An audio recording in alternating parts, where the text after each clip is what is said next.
Oi estudante, tudo bem? Eu sou a Ju, professora de Biologia aqui do curso Enem Gratuito. E hoje eu estou aqui para conversar contigo sobre um tipo de herança bastante específico, muito interessante e que gosta de aparecer aí nos vestibulares e também no Enem.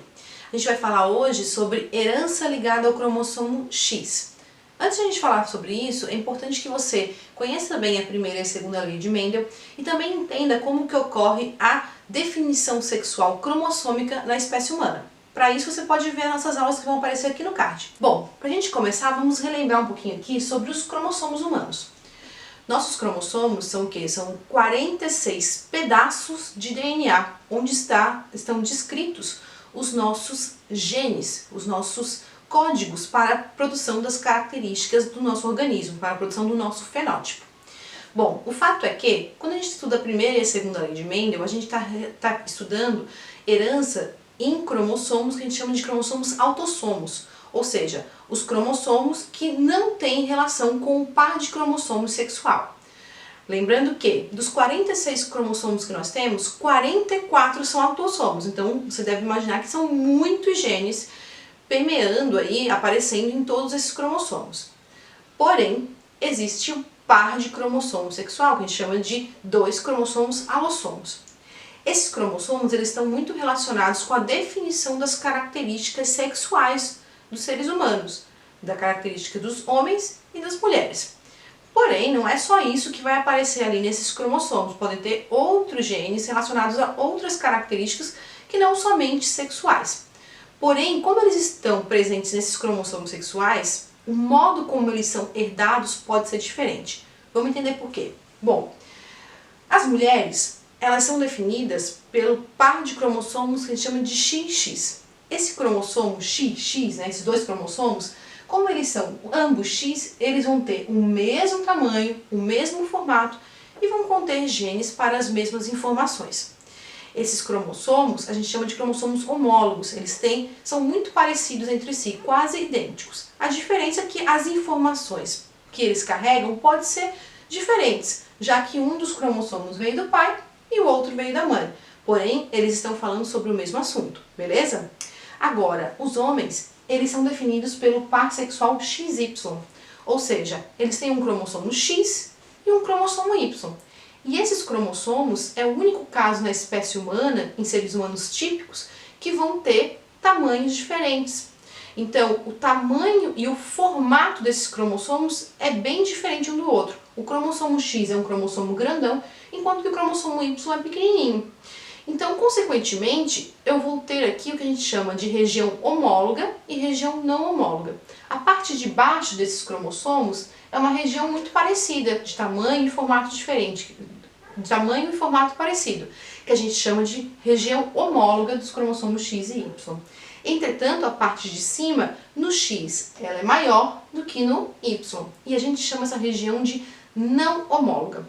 E é exatamente nessa região não homóloga desses cromossomos que a gente vai olhar e observar algumas heranças de algumas características humanas que são herdadas em genes que estão localizados nessa região. Especificamente, nós vamos estudar hoje genes que estão localizados na região não homóloga do cromossomo X, ou seja, nessa região aqui. Para usar como exemplo, né, de herança ligada ao X, ou seja, herança cujo alelo, o gene, está na região não homóloga do X, nós vamos usar o daltonismo.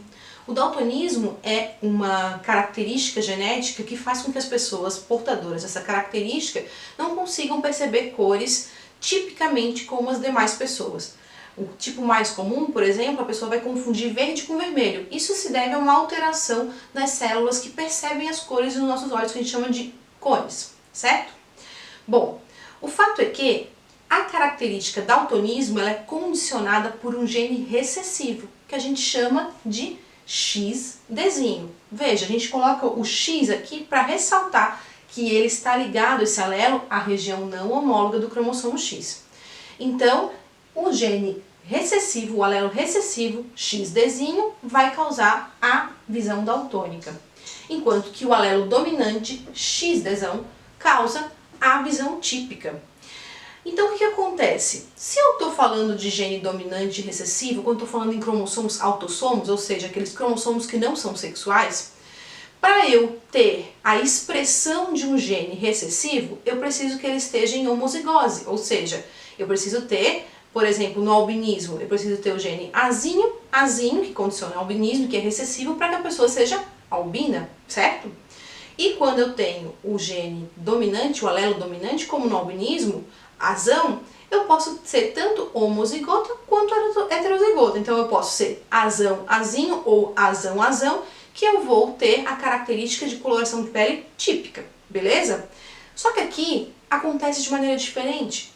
Por quê? Porque, como eu acabei de falar, vou repetir e insistir nesse fato, o alelo para o daltonismo ou para a visão normal está localizado na região não homóloga do X. E isso vai ter implicações diferentes nos dois sexos. Veja só. Aqui eu listei os possíveis genótipos e fenótipos de mulheres. Então vejam só, as mulheres são formadas pela combinação de dois cromossomos X. Então, se eu tenho uma mulher que recebeu XDzão, XDzinho, eu vou ter então uma mulher com visão típica. Ou seja, se ela é heterozigota, mesmo ela sendo portadora do alelo recessivo para o daltonismo, ele não consegue se expressar e ela vai ter visão típica. Se uma mulher for XDzão, XDzão, ou seja, tiver dois alelos para a condição típica de visão, também ela vai ter visão típica. Uma mulher só vai ser daltônica se ela receber dois cromossomos X, ambos contendo o alelo recessivo Dzinho. Assim ela será daltônica. Agora veja só, no caso dos homens, eles não recebem dois cromossomos X, eles recebem apenas um. O par do cromossomo sexual X para os homens é o cromossomo Y. Sendo assim, apenas uma dose dos alelos situados na região não homóloga do cromossomo X já são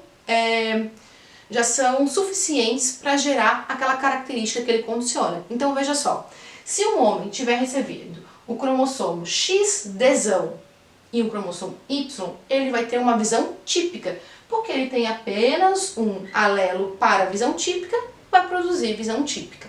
Agora, se esse homem receber apenas um alelo XDzinho no seu cromossomo X e recebendo então o cromossomo Y para ser homem, ele vai ter a característica daltônica, ele vai ser portador de daltonismo. Veja, mesmo sendo um alelo recessivo, aqui ele não precisa do outro parzinho para acontecer, porque na verdade ele não encontra um cromossomo homólogo para definir essa produção dessa característica. Apenas uma dose, mesmo ele sendo recessivo aqui, já é suficiente. Então você deve estar imaginando que a condição de daltonismo ela é muito mais frequente nos homens, e é verdade. Por quê? Porque para os homens basta receber um alelo para daltonismo, enquanto que as mulheres, para serem daltônicas, elas precisam ter recebido duas doses, uma combinação muito mais difícil. Por isso que na população humana a gente tem aproximadamente 8% dos homens que são daltônicos e as mulheres não chegam a 1%, porque é muito mais fácil receber uma dose e apresentar característica, como é o caso dos homens, do que ter duas doses desse alelo recessivo para apresentar característica de daltonismo, beleza?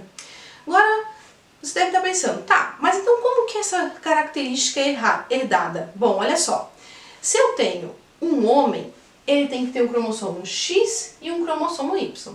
Uma mulher, X e X. Significa o quê? Para formar essa mulher, eu tenho que ter recebido um cromossomo X do óvulo da mãe e um cromossomo Y do espermatozoide do pai. Agora, no caso dos homens, o Y só vem do espermatozoide, já que só os homens têm cromossomo Y para mandar através dos seus gametas, certo? Logo, você deve estar pensando, então o daltonismo que está ligado ao X é herdado da mãe? Exato. Então, doenças ou características que são ligadas ao cromossomo X são passadas de mãe para filho, né? No caso, se for passar por um menino. Agora, se eu estiver falando de uma menina daltônica, então, como eu falei, eu tenho que ter um pai daltônico e uma mãe, pelo menos, portadora do alelo para daltonismo. Vamos ver um outro exemplo aqui. Na minha família, o meu pai ele é daltônico, minha mãe não é daltônica. Vamos imaginar que a minha mãe seja homozigota para essa característica, ou seja, ela seja portadora do XDzão, XDzão. Meu pai, como ele é daltônico, ele obrigatoriamente vai ser XDzinho Y. Agora vamos pensar assim, quais são as chances dos meus pais terem filhos homens daltônicos? A chance é zero. Por quê? O meu pai, que é o portador do alelo para daltonismo. Minha mãe não é portadora do alelo para daltonismo. Meu pai, para os meus irmãos, ele obrigatoriamente dá o cromossomo Y. Sendo assim, ele vai combinar o alelo XDzão recebido da minha mãe com o Y do meu pai e, consequentemente, meus irmãos seriam XDzão Y. Então, 100% de chance de não ter filhos homens daltônicos. E aqui também eu teria 100% de chance de ter filhas mulheres não daltônicas. Entretanto, a probabilidade é o quê? Todas as mulheres com certeza serão portadoras do alelo para daltonismo, uma vez que meu pai, sendo daltônico, somente tem cromossomo X portadores do alelo para daltonismo. Sendo assim, todos os espermatozoides X dele serão portadores do alelo para daltonismo. Então todas as filhas obrigatoriamente terão esse alelo no seu genoma, certo? Existem outras características que podem ser dadas a partir desse sistema de herança ligada ao X, como por exemplo a hemofilia, que pode ser de diferentes tipos e vai condicionar uma dificuldade na coagulação sanguínea, é uma mutação nos fatores de coagulação sanguínea, e também a distrofia muscular de Duchenne. Essa distrofia ela vai causar uma degeneração muscular ao longo da primeira infância. E como ela é causada por um alelo ligado ao cromossomo X, também vai ser mais frequente em meninos. Bom, eu espero que eu tenha te ajudado com essa aula sobre herança ligada ao X. Se você tem alguma dúvida, pode escrever aqui nos comentários que eu vou ter prazer e muito carinho para te responder. E também, se você tem alguma dúvida a mais e quiser aprofundar esse conteúdo, vá lá na nossa aula escrita lá no site do curso Enem Gratuito. Era isso, um grande beijo para ti, tchau, tchau!